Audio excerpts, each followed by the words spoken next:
Kurt Helin from ProBasketballTalk.com and NBCSports.com is here with us now.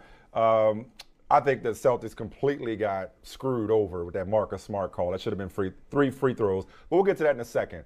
Giannis, best player in the world. We all agree. Kurt, Michael, and I were just, dissecting it. You want to be careful not to put too much stock into what people are saying on Twitter and which tweets are highlighted or what have you. But what do you make of the reaction to today's news, which we all saw coming, that Nikola Jokic would join the 13-member now back-to-back NBA MVP club?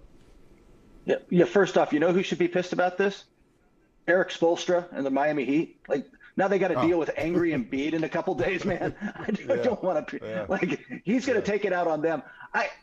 The reaction, the initial reaction on Twitter and online, and I guess on some of the talk shows and stuff, I guess I shouldn't be surprised, but he only won it because of his advanced stats and his VORP and his EPM and all this. Like, I think you guys were just talking about this, man. If you watch basketball, like, he's a 27, 13, and 7 guy plus in all those categories. More than 27 points, more than 13 rebounds, more than 7 assists a game, best passing big man, incredibly high IQ player, lifted this team up to a place they had no business being, which is what you saw in the first round of the playoffs, right? Suddenly, like, you could go up against a team that could focus and take some things away and was a good defensive team. You're like, oh, well, so much for that. Like, it's not that he's not great. It's he lifted these guys up to a place they didn't have business being. You can argue that, look, it was a hard decision. I voted for Jokic. In fact, I had Embiid third. I had Giannis Antetokounmpo second, and I flopped all three of those guys around over about the final month of the season. Like, it was really close. But I think the argument that, like, this was obvious is the one that bugs me, because it wasn't obvious, and you can make the case for any of them. Let me ask you this real quick. I love go ahead, Mike. Why does this bleed? I'm sorry, Mike. I just want to. Why does this bleed over into the playoffs like this? Like, can't they announce? Why drag it out and risk another player? Because it happened a couple of years ago with Giannis when he was in Greece and got the award, and people were like, like, he's not. This shouldn't be a regular season award. Like, we have iterations of this conversation every single year because 3 of the last 19 MVPs have actually won the championship. So there's always going to be some question as to whether or not they're the rightful MVP. Why can't they just count the ballots? It's 2022. Does it really take weeks to count the ballots? Well, yeah. When you send in your ballot, you have to chisel it in stone and then ship it off. So it takes a long time. No, I don't know, man. It's a drop-down menu where you've got to be worried about.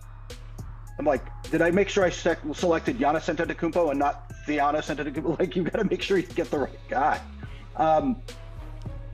I think part of it is they've really struggled with this, and they like giving the award out when the guys are at home. They didn't do it with Jokic because they wanted to hold MVP off a little bit, but where the guys can hold up the trophy and we can bring out Tyler Hero in front of the crowd and give him the sixth man or whatever. That works really well, except when the year Dirk won MVP the year that the Mavericks got knocked out by the We Believe Warriors in the first round. Like, right. It happens sometimes. They tried a couple years ago. Remember, they were like, hey, and I think they might still do it. They had that TNT show at the end of hey, we're going to do a whole awards play. But you can't do it after the finals and before the draft, because at that point, who cares about the regular season award, man? I'm going to argue about, whether Chet Holmgren should be first or not, right? Like, they've never really timed this out well, and this was another example. It's just 2 of the guys are still playing, and it's not the guy who won.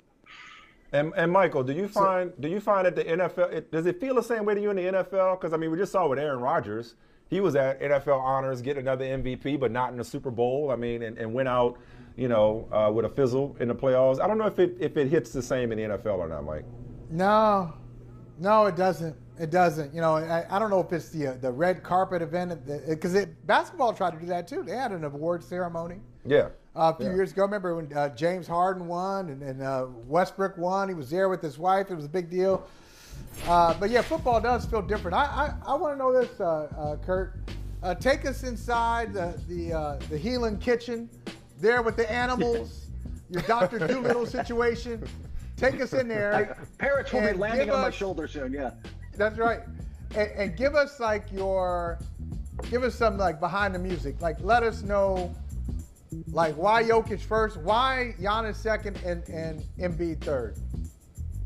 Again, it was splitting hairs, but for me, like, and I literally lost sleep over this. I normally like third team All NBA is the one that gets me because, hey, pick between the 6th and 7th best forward in the league. It's good luck.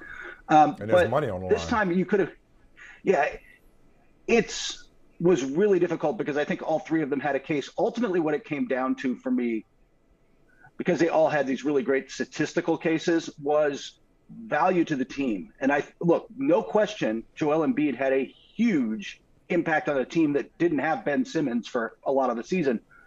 But, I mean, we've talked about this. The second best player on the Nuggets this year is probably Aaron Gordon, is he better than Tobias Harris? I mean, he's the 4th or 5th best player on the 76ers. He's way down the list on the Bucks too. Like, I think Giannis is the best. I agree with you, by the way. Best all-around player. If I get to pick one guy to start my franchise around tomorrow, with all due respect, I'm going to take Giannis because of his impact on both ends of the floor. But I think Jokic was more valuable to his team this year, and that's where I ended up going. It was the plus minus. It was how he lifted a team that really had no business being the number 6 seed. You saw that in the first round. He lifted them all the way to not even being in the play-in. I thought that was what made him 48 wins. That made them MVP worthy over Embiid. He also played more games than Embiid and Jokic, which Embiid and Antetokounmpo a little bit. So I think that helped as well. It's just in the finest of margins. But I went back and watched more film on synergy. I did all sorts of stuff trying to parse this out because it was so close. Well, a lot can change in a couple of days. Let's move to the guy who is playing and his value now being highlighted by the difference he makes when he rejoined the team with the mask, and that's, of course, Joel Embiid. On Friday, Michael and I admittedly were talking like this series was over. Now all of a sudden it's 2-2, thanks to the return of Embiid and the resurgence of James Harden. I want to take those separately, if you don't mind, Kurt. First, Joel Embiid and the difference that he has made for the Sixers. But then secondly, James Harden becoming Houston Harden last night, going off a 16 in the fourth, really felt like the night he truly became a Sixer. It might be temporary. We'll see if he can do it consistently. But I couldn't help but be happy for somebody who has been, deservedly so, much maligned for his playoff futility.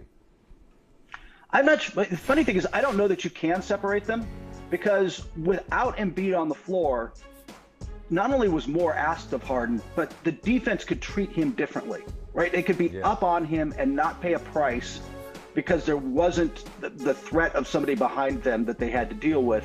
And Miami was much more aggressive with him. He's gotten more space to operate because of Embiid. And with that space, the last 2 games, but particularly in Game 4, he was much better. You gave him a little bit of space, and that allowed him to both quarterback the offense, and he was just knocking down shots. I'm with you. I've got to see him do this on the road now. I've got to see him do this consistently over time. But just having Embiid on the floor seemed to open up Harden's game in this series, and he just seemed more comfortable with that extra space. And as for the other part, Philly in this series, as Mike said, I thought they were done. I thought they might win a game. I expected it to be 3-1 at this point. Go back to Miami, see you later. And now it's a best-of-3 series, and I have no idea how to call it. Are you stunned by that? And who you got down the stretch? I was with you. I didn't think they could come back from 0-2 down. I just thought that was going to be too big a hole. And now, like you said, it's a best-of-3. It's a best-of-3 without Kyle Lowry, or at least looks like at least 100% Kyle Lowry. We'll see if he goes out there, but Kyle Lowry has not looked right in this series, and they have missed that. I mean, last game, Jimmy Butler, 40 points. He is efficient. He is literally doing everything. He might have been the best player on the floor, and it didn't matter. They were able to win. They can't generate enough without him. Either Kyle Lowry, Tyler Hero, maybe we throw Duncan Robinson out there. Let's give him some run. That's what I was going to ask you. The Heat are 14 of 65 from 3 those last 2 games in Philly. 7 of 35 in Game 4. Conversely, Danny Green went 10 of 13 from 3 the last 2 games. Why has Duncan Robinson fallen out of rotation? What's up with that? I think they're they're concerned about his defense, right? Like they're concerned about he's a matchup problem. But just between the three of us, is he more of a matchup problem than Tyler Hero? I mean, Tyler isn't necessarily a great defender either. They both kind of make up for their lack of defense with a little length. They're both kind of long and could try to do stuff, but maybe having both of them out there is a little bit of a problem. But at this point, you've got to knock down some threes.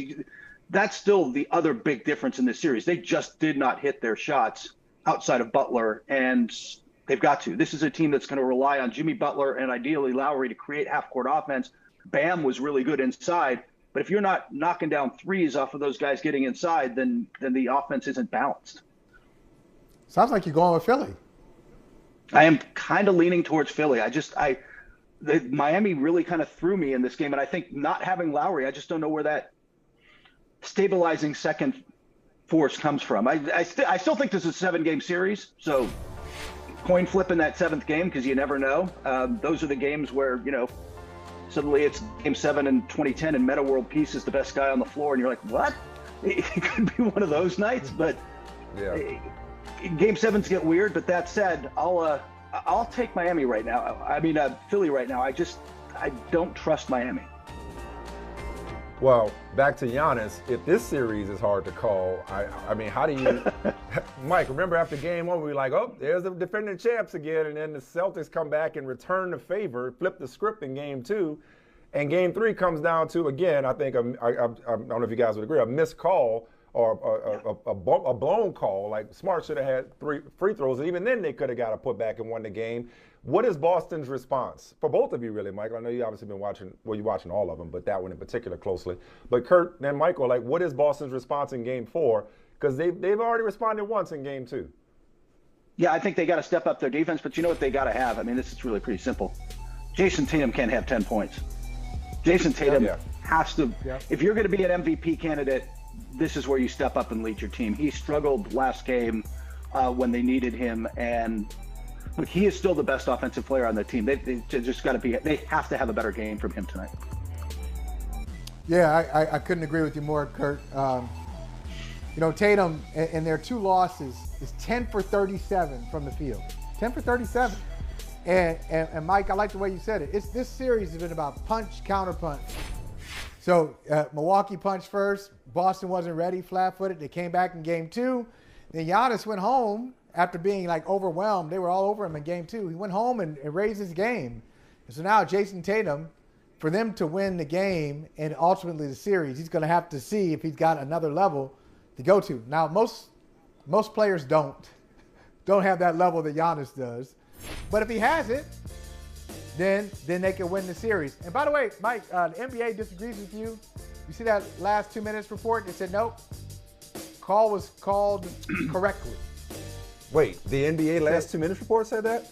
Yeah. Yes. It did. Huh. I agree that it would be unusual for the NBA to publish something that was not true. But I'm telling you, dude, I couldn't believe it. That was so obvious. But the NBA last 2 minute report said that was correct. Then went on a litany of errors in the final 2 minutes on both sides. So, yeah, what do you do with that? I don't see how. Look, just time and place. There is no way he is hunting for a foul, sweeping his arms through with 5 seconds on the clock. Man, he's shooting a 3. Yeah. Hey, last one before we let you go, man. Is this all of a sudden 2-2 series? I was told that Luka Doncic did not have any help, and now all of a sudden the Mavericks are shooting 20 of 44 from 3, and we're going back to Phoenix 2-2. What has Dallas discovered, or is that as simple as home cooking, role players doing their thing in friendly confines, or is there something deeper here, especially as it relates to one Chris Paul, who the age 37 has not been kind to so far? No, it's been 2 days. We'll give him a little more time, but yeah, it's not been. It's 2 things. Role players are more comfortable at home. I think we'll see that with Phoenix, but also Dallas was a top 10 defense this year, and for the first 2 games of the series, they defended the arc, they protected the paint, and they let Chris Paul and even Devin Booker kind of like, hey, you guys want to run around the mid-range? Go for it. And they said, okay. we're really good at this. Like they live in the mid-range. They got to their spots. They were able to get their shots relatively uncontested. In Dallas, the Mavericks were more physical, took away that space in the mid-range, challenged those shots. And what you got was not only Chris Paul just missing shots, was all the turnovers. They turned the ball over again and again, and that got them in a lot of trouble. Dallas isn't going to change. It's I think, look, I still like Phoenix in this series, but it's on Phoenix now to make the adjustment and play better and not get Chris Paul some space, get Booker some shots, maybe get some stuff in transition. They're going to need a little more out of DeAndre Ayton too. He was so good in those first 2 games, and he's just not been the same guy these last couple. Yeah, Paul has been night and day for these Suns. It's not just all Chris Paul. I mean, Mikal Bridges, Ayton, everybody's been struggling for the most part. But night and day from those first 2 games when he was absolutely brilliant. Some of those calls were funky. I mean, you know, he should be an offensive foul when he's running into people's space and they running up on his back. That should be an offensive foul. But the one that he fouled out on was a joke. You know, how do you judge like how tightly that game was called and how tightly some of the other ones were called, and then Bucks and Celtics is an MMA game and like not calling stuff like it's just all over the map right now. Yeah, it really is. It really is. Hey, Kurt, we appreciate you, man. You're our MVP. No guest appearance though. No cameo this time, man. That's a little disappointing. That's okay. Come on, man. Where the animals? You guys sorry. Next time I will make sure there's an animal in the room. I think out in the backyard. This time I will. I'll have a llama or something, something nobody expects next time. Hey, thanks for watching Brother from Another on YouTube. Make sure you hit subscribe before you leave, and be sure to watch us 3 to 5 p.m. Eastern Time on Peacock. Appreciate you.